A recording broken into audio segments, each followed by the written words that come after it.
What you're about to witness will change the way you think about education, isolation, and the thin veil between our world and the realm of the damned. This is not just another ghost story. This is the true documented horror of Asia's most haunted educational institution. Before we begin this descent into supernatural terror, I need you to do something right now. Wherever you're watching this, whether you're at home, in your dorm room, or hiding under your covers, I want you to hit that subscribe button and ring the notification bell because what you're about to experience is unlike anything else you've seen. And if you've ever wondered whether evil spirits can follow you home, leave a comment right now with just one word. Haunted if you believe they exist, or SKEPTIC if you don't. By the end of this story, we'll see if your answer changes. In the misty hills of Shimla, India, sits a monument to education, faith, and death. Built in the colonial era as a Christian boarding school, it was designed to be a sanctuary of learning. But today, this hostel carries a different kind of student, the kind that never graduates. They call it the most haunted educational institution in Asia. Over a dozen spirits are said to wander its corridors, trapped between worlds, unable to complete their final lesson. Tonight, we're about to discover why some souls refuse to move on to the next grade. This is the complete untold story of Shimla's cursed hostel. From its sacred construction to its blood-soaked history of strict discipline, from sanctuary to horror, from learning to eternal damnation. But I'm warning you now. Once you know the truth about what happened within these walls, you may never look at education the same way again. So, turn off your lights, put in your earbuds, and prepare for a journey that spans decades of secrets, death, and supernatural terror. Our story begins in the 1920s in the hill station of Shimla, during the height of British colonial rule in India. The Anglican Church commissioned the construction of what they called St. Catherine's Educational Institute, a Christian boarding school designed to educate the daughters of British officials and wealthy Indian families. The school was to be a fortress of moral education, where young women would learn not just academics but proper Christian values under the strict supervision of Anglican nuns. The building itself was an imposing Gothic structure, with tall spires reaching toward heaven and narrow windows that seemed to watch over the surrounding hills like unblinking eyes. From the beginning, there were whispers among the local workers that something was wrong with the construction. The foundation stones had been laid on an ancient burial ground, a sacred site where local tribes had buried their dead for centuries. But the British builders ignored these warnings, considering them mere superstition. The first death occurred before construction was even complete. On March 15, 1923, a young Indian mason named Rajesh Kumar fell from the scaffolding while working on the chapel's bell tower. Local witnesses claimed they saw him pushed by invisible hands, though the British supervisors dismissed this as an accident. Rajesh's blood stained the chapel floor, and some say his spirit was the first to take up residence in the building. When the school officially opened in September 1924, it was under the iron rule of Mother Superior Margaret Whitmore, a stern woman in her 50s who had served in missionary schools across colonial Africa. Mother Margaret, as she was known, believed that discipline was the path to salvation, and that fear of punishment was the beginning of wisdom. The rules at St. Catherine's were draconian. Students were required to be in bed by 9 p.m. sharp, with lights out at 9:30. Any girl found awake after this time faced severe punishment: hours of prayer in the cold chapel, copying biblical verses until dawn, or worse, solitary confinement in the basement punishment rooms. But Mother Margaret's most feared ritual was her midnight patrol. Every night at exactly 3 a.m., she would walk the dormitory corridors in her heavy black boots, stopping at each door to listen for any sound of wakefulness. She would knock 3 times on each door, not to enter, but to test if the girls inside were truly asleep. Any response meant punishment. The students lived in constant terror of these midnight visits. They learned to lie perfectly still, barely breathing, as Mother Margaret's footsteps approached their doors. But for some girls, the fear became too much to bear. In the spring of 1925, a 16-year-old student named Catherine Mills arrived at St. Catherine's. She was a spirited girl from a wealthy British family, unaccustomed to the harsh discipline of the boarding school. Catherine quickly ran afoul of Mother Margaret's rules. On the night of May 13, 1925, Catherine made a fatal mistake. Unable to sleep due to anxiety about her upcoming Latin examination, she lit a small candle to review her notes. When Mother Margaret's heavy footsteps approached her door and the familiar 3 knocks came, Catherine, in her nervousness, responded with a whispered, "Yes, Mother." The door burst open. Mother Margaret stood in the doorway like an avenging angel, her face twisted with rage at finding a student not only awake but studying by candlelight, a fire hazard that could burn down the entire school. Her punishment was swift and merciless.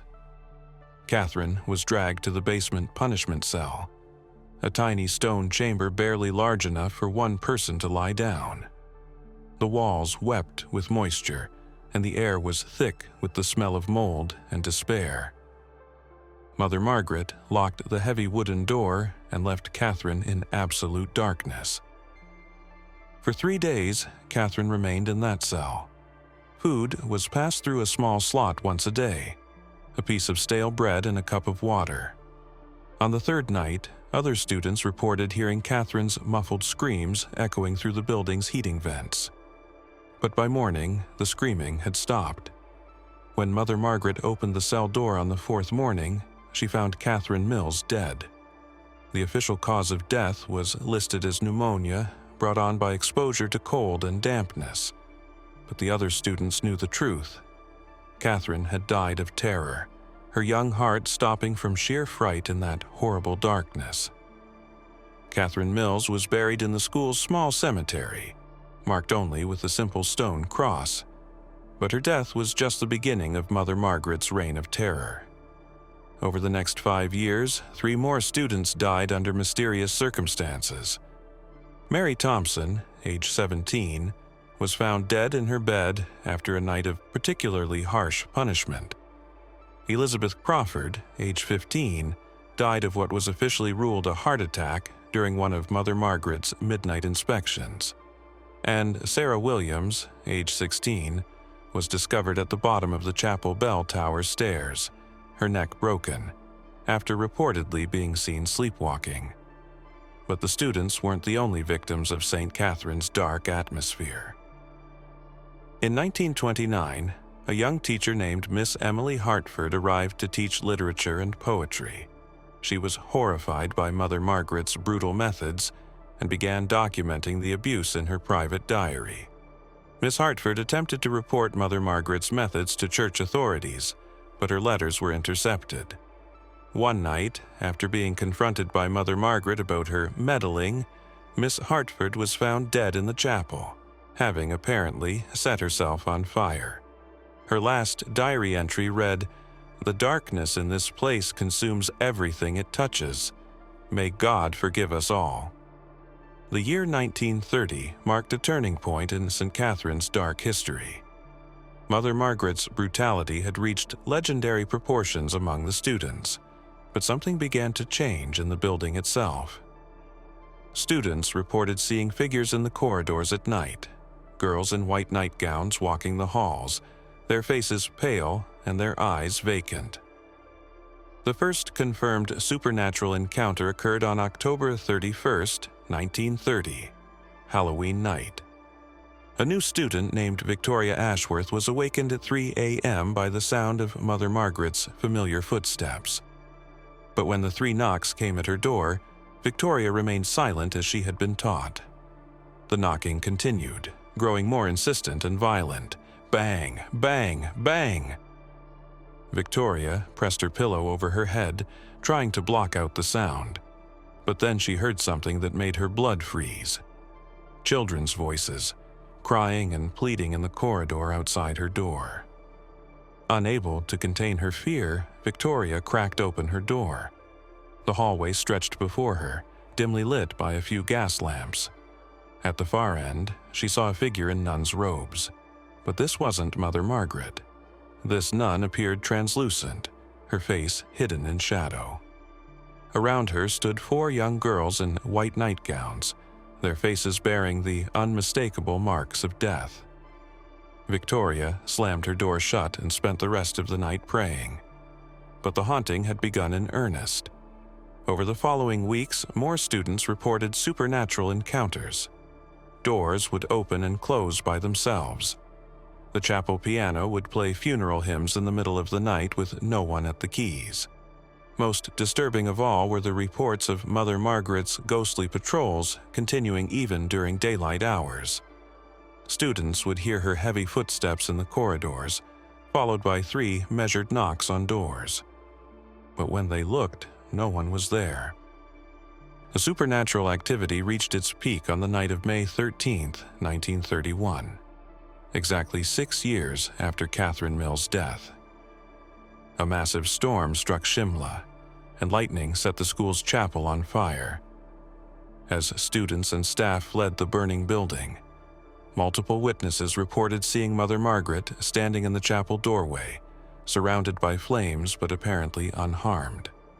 When the fire was finally extinguished, searchers found Mother Margaret's body in the chapel ruins. She had died not from burns or smoke inhalation, but from what the coroner described as extreme terror.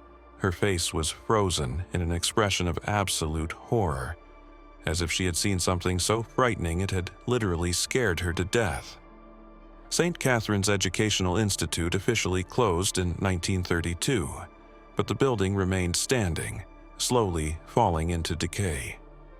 Local authorities converted parts of it into government offices, and by the 1960s the upper floors were transformed into a student hostel for the nearby secular college. But the building's dark history was far from over. The new students who moved into the converted hostel had no idea they were living in one of India's most haunted locations. The supernatural activity that had begun in the 1930s continued with renewed intensity. This brings us to 2019 and the arrival of Shalini Sharma, a 19-year-old literature student from Delhi. Shalini was intelligent, ambitious, and completely skeptical of supernatural phenomena. She had specifically chosen Shimla College for its peaceful mountain environment, perfect for serious academic study.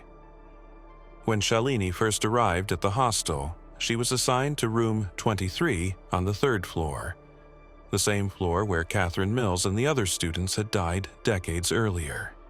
Her roommate was a girl named Ria, who was in the process of packing her belongings when Shalini arrived. "I'm leaving for a few days," Ria explained nervously, her voice unusually loud as if she wanted others to hear. "But I'll be back. I'll definitely be back." The way she emphasized these words struck Shalini as odd, but she was tired from her journey and didn't think much of it. That first night, Shalini was alone in the room, studying for her upcoming orientation. At 11:30 p.m., she heard a loud crash from the table beside her. When she investigated, she found a rosary cross lying on the floor, a cross that belonged to neither her nor her roommate, as neither of them was Christian. Shalini dismissed it as a leftover from previous occupants and continued studying until 3 a.m. As she was about to turn off the lights, she heard 3 distinct knocks on her door. Thinking it might be a senior student playing a prank, she called out, "Who is it?" twice, but received no answer.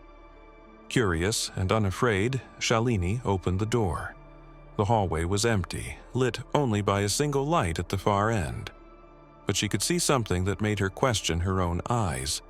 Wet footprints on the floor leading from her door down the corridor, as if someone with soaking wet feet had just walked away. The next morning, Shalini asked her seniors about the midnight knocking. 2 upperclassmen, Priya and Meera, exchanged worried glances before explaining the hostel's unspoken rule. Never open your door when someone knocks at 3 a.m. The knocking will always come 3 times, asking for permission to enter. If you don't respond, it will go away. But if you answer or open the door... They explained the legend of Mother Margaret's ghost, how she continues her midnight patrols decades after her death, still enforcing her cruel discipline on unsuspecting students. The spirit of a nun roams these corridors, Mira whispered. She died here long ago, but she's never left. Anyone who acknowledges her presence becomes her target. But Shalini laughed at their story. Having grown up in boarding school, she was used to ghost stories meant to frighten new students. I've heard these tales since childhood, she scoffed. Ghosts don't exist. I'm not afraid of the dark or of being alone. Try whatever pranks you want, they won't work on me. That second night, Shalini went to bed early, exhausted from orientation activities. Around midnight, she woke up shivering. The room had become unnaturally cold, as if someone had opened a window to the winter mountain air. She pulled an extra blanket from Ria's empty bed and tried to go back to sleep. As she lay there, she heard heavy footsteps in the corridor outside, the unmistakable sound of someone wearing thick-soled boots, walking with deliberate, measured steps. The footsteps grew louder as they approached her door, then stopped directly outside. Shalini held her breath, waiting. Minutes passed in silence. Then, just as she began to relax, the knocking came. 3 thunderous bangs that seemed to shake the entire door frame.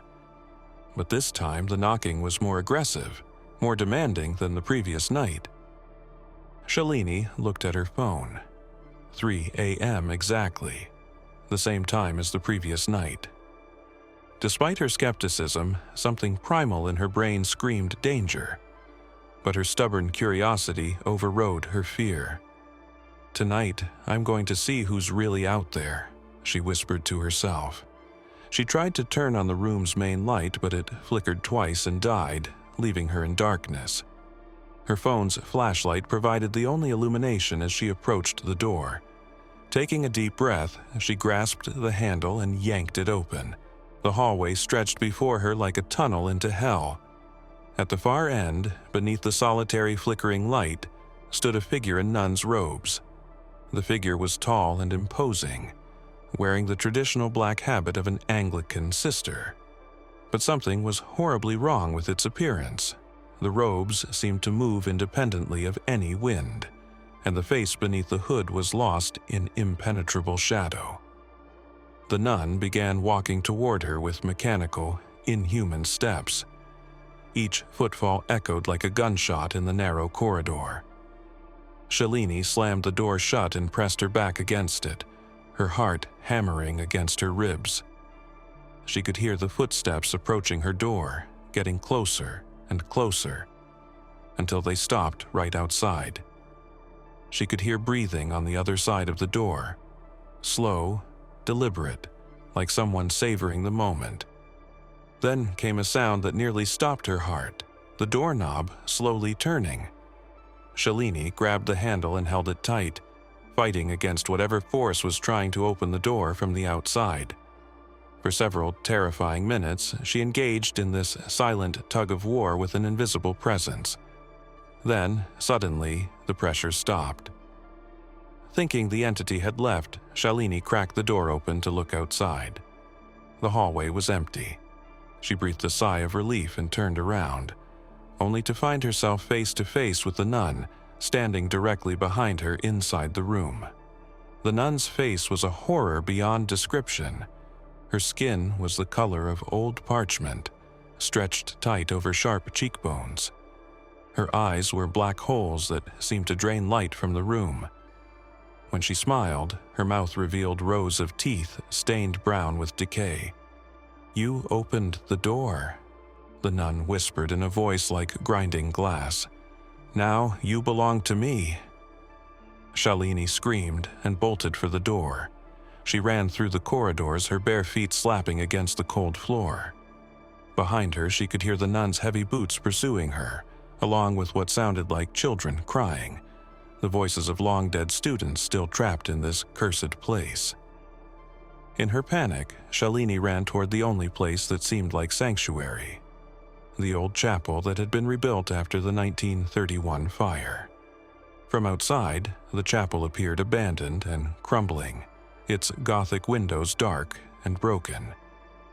But when she burst through the doors, she found herself in a scene from a nightmare. The interior was not the ruin she expected, but a fully restored chapel frozen in time. Candles flickered on the altar, casting dancing shadows on the walls. The pews were filled with translucent figures, dozens of young girls in white nightgowns, all sitting perfectly still with their heads bowed in eternal prayer. At the front of the chapel, kneeling before a crucifix, was a figure in nun's robes.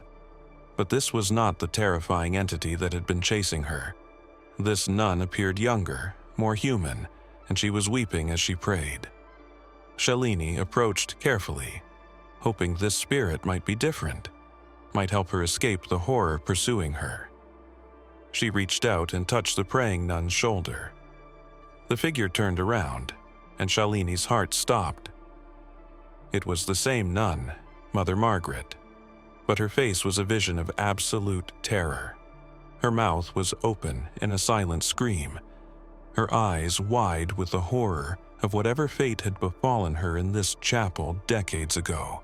This wasn't just a ghost. This was a soul, trapped in the moment of her own damnation. All around the chapel, the ghostly students began to turn their heads toward Shalini. Their faces bore the marks of their deaths. Catherine Mills with her skin pale from cold and fear, Mary Thompson with dark circles under her eyes, Elizabeth Crawford clutching her chest where her heart had failed, and Sarah Williams with her head hanging at an unnatural angle. They all spoke in unison, their voices creating a chorus of the damned, "She opened the door. She belongs to us now. Welcome to eternal detention." Shalini collapsed to the floor in terror, her mind unable to process the supernatural horror surrounding her. The last thing she remembered was the sound of Mother Margaret's heavy boots approaching, and a voice whispering in her ear, "Class is now in session." The next morning, other students found the chapel doors standing open, something that hadn't happened in years. Inside, they discovered Shalini unconscious on the floor before the altar. She was alive but in a state of catatonic shock, her eyes wide open but unseeing, her body trembling with residual terror. Ria, her roommate, never returned to the hostel despite having paid the full semester's fees. She had known the truth about the building's history and had tried to warn Shalini in the only way she dared, by speaking loudly enough for others to hear that she would definitely return. It was a desperate attempt to protect herself from Mother Margaret's attention while abandoning her roommate to an unknown fate. Shalini was hospitalized for several weeks, but the doctors could find nothing physically wrong with her. However, she never fully recovered from her encounter in the chapel. When she finally spoke, she would only repeat the same phrases over and over. The lesson never ends. Class is always in session. She's still teaching. More disturbing still, Shalini seemed unable to leave Shimla. Every attempt to transfer her to hospitals in other cities failed. She would become violently agitated whenever taken more than a few miles from the hostel, as if some invisible force was pulling her back. Local psychiatrists believe she suffers from a severe form of agoraphobia triggered by trauma. But those who know the hostel's true history understand the reality. Shalini has become another student in Mother Margaret's eternal classroom, forever trapped in a lesson that can never be completed. Today, the hostel continues to operate, housing dozens of unsuspecting college students each semester. The administration has tried to suppress the supernatural incidents, dismissing them as stress-related hallucinations or pranks. But the staff knows the truth. The midnight patrols continue. Every night at 3 a.m., heavy footsteps echo through the corridors. 3 knocks sound at random doors. Most students have learned the unspoken rule: never answer, never acknowledge, never open the door. But there are always new arrivals who don't know the building's history. Local paranormal investigators consider the Shimla Hostel one of India's most actively haunted locations. The building's history of institutional abuse, sudden deaths, and spiritual trauma has created what experts call a perfect storm of supernatural activity. The stone tape theory suggests that traumatic events can become imprinted on physical locations, replaying endlessly like a broken record. If this is true, then the hostel is trapped in an eternal loop of Mother Margaret's cruel discipline, with new students being drawn into the cycle each semester. This story serves as a warning to anyone who might find themselves in a similar situation. When local people, senior students, or longtime residents warn you about a place, when they tell you with genuine fear in their voices not to go somewhere or not to do something, listen to them. Don't let curiosity, skepticism, or the desire to appear brave override your survival instincts. Some places are avoided for very real, very dangerous reasons. Some rules exist to protect you from fates worse than death. And remember, once you acknowledge the presence of certain entities, once you open that door to the supernatural world, you may find that you can never fully close it again. Some invitations, once accepted, bind you forever. The hostel in Shimla still stands. Students still live there. And every night at 3 a.m., Mother Margaret continues her patrol, searching for students who break her rules, enforcing discipline that extends far beyond the grave. If you ever find yourself in a place where the walls whisper secrets and the shadows move independently, where 3 knocks at your door at 3 a.m. demand an answer you should never give, remember Shalini's story. Some lessons are taught by the living. Others are taught by the dead, and Mother Margaret's classroom is always in session.